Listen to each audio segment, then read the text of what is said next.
पायल, काय प्रॉब्लेम होता बाळा तुला? माझे जॉईंट दुखत होते. जॉईंट दुखत होते, कोणते? हे पूर्ण हाताची जॉईंट. हाताचे. किती दिवसापासून दुखत होते? तरी पण 2 महिने. 2 महिन्यापासून दुखत होते. बर, मग तू याच्यासाठी कोणतं प्रोडक्ट घेतलं तुमचं बऱ्याचमधनं? हे रिहेल्थ. हम्म. बर, घेतल्यानंतर तुला काय जाणवलं? माझे हातपाय दुखणं बंद झाले. हातपाय दुखणं बंद झाले. हम्म. तुझं वय किती आता? 14. 14. कितवीला आहे तू? 9वी. आता तुला पूर्णपणे रिलॅक्स फील होतंय? हा. काही असं वाटत नाही पहिल्यासारखं जो पेन होता तो? नाही. अच्छा. ही दिदी आहे, आपण शिवण्यामध्ये आलेलो आहे आणि मे बी रिहेल्थ नावाचं प्रोडक्ट आहे दिदीने घेतलंय. जॉईंट पेनचा कंटिन्यू प्रॉब्लेम होता एक 2 ते 3 महिन्यापासून, पण आपल्या रिहेल्थ नावाचं जे काही प्रोडक्ट आहे त्या प्रोडक्टने तिला थोडाफार रिझल्ट आलाय आणि चांगलं फील होतंय. राईट, तुला काय वाटतं दीदी, हे प्रोडक्ट जास्तीत जास्त लोकांनी घेतलं पाहिजे?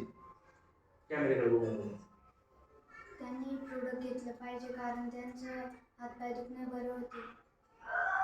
थँक्यू. Yes ma'am.